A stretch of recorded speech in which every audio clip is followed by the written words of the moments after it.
చెందిన ఫిర్జాదిగూడ మేయర్ 11 మంది కార్పొరేటర్లపై గుర్తు తెలియని దుండగులు ఆదివారం రాత్రి ఔటర్ రింగ్ రోడ్డుపై వారి వాహనాలను వెంబడిస్తూ భయభ్రాంతులకు గురి చేశారని ఫిర్జాదిగూడ మేయర్ జక్కా వెంకటరెడ్డి కార్పొరేటర్లు ఆందోళన వ్యక్తం చేశారు. వారు ప్రయాణిస్తున్న వాహనాలను వెంబడిస్తూ భయభ్రాంతులకు గురి చేస్తూ తమను కిడ్నాప్, హత్యకు సుఫారీ గుండాలను పెట్టారని, సుమారు గంట నుండి ఔటర్ పై తమ వాహనాలను ప్రైవేటు గుండాలు వెంబడించారని, ఇది కాంగ్రెస్ నాయకుల పని అని అనుమానం వ్యక్తం చేశారు. తమను కిడ్నాప్ చేసే దిశగా ప్రయత్నం చేశారని, సినిమా సీన్ ను తలపించేలా ఔటర్ పై కార్ చేజింగ్ జరిగిందని, ప్రాణాలు అరచేతిలో పెట్టుకుని చేరుకున్నామని తమ కార్యకర్తలకు ఫోన్ ద్వారా తెలియజేయగా తమ వద్దకు చేరుకున్నారని, అప్పుడు వారు వెనకడుగు వేశారని కార్పొరేటర్లు వాపోయారు. దాడికి యత్నించిన వారిపై చట్టపరమైన చర్యలు తీసుకోవాలని డిమాండ్ చేశారు.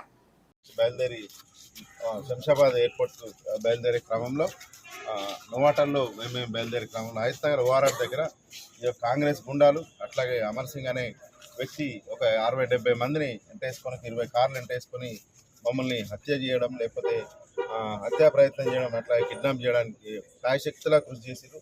మా కారుకి అడ్డంగా వచ్చి అతను దిగి మా కారు ట్రాఫిక్ జామ్ దగ్గర వచ్చి మా కారు దగ్గరికి వచ్చి మమ్మల్ని భయభ్రాంతం చేయడం నిజంగా కూడా విడ్డూరం. ఇది ఏమన్నా తెలుసుకోవాలంటే ప్రజాశక్తిని తెలుసుకోవాలి, లేకపోతే కార్పొరేటర్ బలంతో మేయర్ కావాలి తప్ప ఈ గుండాలతోటో లేకపోతే కిడ్నాప్ చేస్తే లేకపోతే ఇది చేస్తే మీరు మేయర్ కాలేరు.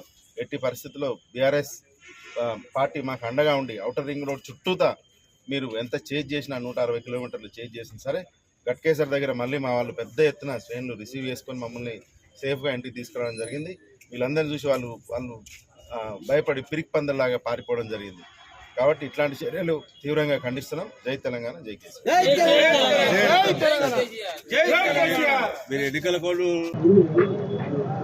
మీ అందరికీ తెలుసు, ఇప్పుడు పీర్జాదిగూడలో 6వ తారీఖు నాడు మేమే అవిశ్వాసానికి పెట్టుకోవడం జరిగింది. సో ఒకసారి మేయర్పై అవిశ్వాసం కలెక్టర్ గారు వెరిఫికేషన్ చేసి దాన్ని కూడా ఆపనికి ట్రై చేసి మా ప్రత్యర్థులు అయినా సరే కలెక్టర్ గారు నిన్న డేట్ ఇచ్చి 5వ తారీఖు నాడు అవిశ్వాసానికి మీటింగ్ కోసం కన్వీన్ కోసం ఇచ్చినారు. మేము దాంట్లో భాగంగానే మా గౌరవ కార్పొరేటర్లు మేము కలిసి సూర్యాపేట నుంచి మేము Hyderabad outer ring road Novotel హోటల్కి వెళ్లాల్సి ఉండే. యాక్చువల్గా వెళ్ళే క్రమంలోనే ఔటర్ రింగ్ రోడ్ ఎక్కే దగ్గరే ఎక్కడైతే హైత్ నగర్ దగ్గర ఎక్కడికి ట్రై చేస్తున్నామో అక్కడే దాదాపుగా ఒక 20-25 కార్లు పెట్టుకొని ఒక 50 మంది అమర్ సింగ్ ఆధ్వర్యంలో అట్లాగే మిగతా నాయకుల ఆధ్వర్యంలో అక్కడ నిల్చున్నారు. మాకు చూడేసరికి ఇంతమంది ఉన్నారు ఏంది అని చెప్పి అర్థమైపోయి మేము మా కార్లు వేగం పెంచడంలో మా కార్లని గుద్దడానికి కానీ అట్లాగే మమ్మల్ని కిడ్నాప్ చేసి ఆపి మా కార్లకు అడ్డం వచ్చి ఆపడం కానీ, సో ఇట్లాంటి అన్ని కార్యక్రమాలు చేయగానే మేము యాక్చువల్గా నోవాటెల్ దగ్గర వెళ్లాల్సిన వాళ్ళం వెళ్లకుండా ఔటర్ రింగ్ రోడ్ పైన మొత్తం కంప్లీట్గా రింగ్ అంతా ట్రావెల్ చేసి మా యొక్క నాయకులకు కార్యకర్తలకు ఇన్ఫార్మ్ చేసి గట్కేసర్ ఔటర్ రింగ్ రోడ్ దగ్గర వస్తామని చెప్పడం జరిగింది.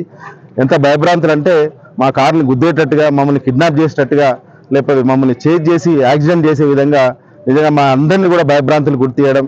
నిజంగా ఇది రాజకీయంగా ఎదుర్కోవాలి, కానీ ఇలాంటి పిరికిపంద చర్యలు, ఇలాంటి గూండాయిజాలు ఇవన్నీ కూడా నిజంగా ఈ గౌరవ సుధీర్ రెడ్డి గారు మరి ఆయన ఏమనుకుంటున్నారో కానీ ఆయనకు అట్లే ప్రభుత్వం కూడా ఇది మంచిది కాదు. ఏమనుంటే ప్రజాస్వామ్యంగా ఎన్నుకోండి, ఆ ప్రజాస్వామ్యబద్ధంగా కౌన్సిల్లో తేల్చుకోవాల్సిన అవిశ్వాసము మేయర్గా కొనసాగాలంటే గౌరవ కార్పొరేటర్లు మద్దతు ఉండాలి తప్ప ఈ గుండాలని లేకపోతే ఇట్లాంటి వాళ్ళందరి అవసరం లేదు. సో కాబట్టి ఇట్లాంటి పిరికిపంద చర్యని తీవ్రంగా బీఆర్ఎస్ పార్టీ తరఫున ఖండిస్తున్నాం. మా గౌరవ కేటీఆర్ గారు ఎంతో కష్టపడి అహర్నిశలు శ్రమ చేసి మున్సిపాలిటీని ఎంతో ఉన్నతంగా తీర్చిదిద్దాలనుకున్నారు. అట్లాంటిది ఈ యొక్క అవిశ్వాసాల పేరు పైన ఈరోజు పీర్జాదిగూడలో జరిగిన నాటకీయ పరిణామాలు మీ యావత్ తెలంగాణ మొత్తం చూస్తుంది. దీన్ని తీవ్రంగా ఖండిస్తున్నాం. జై తెలంగాణ, జై తెలంగాణ, జై కేసీఆర్.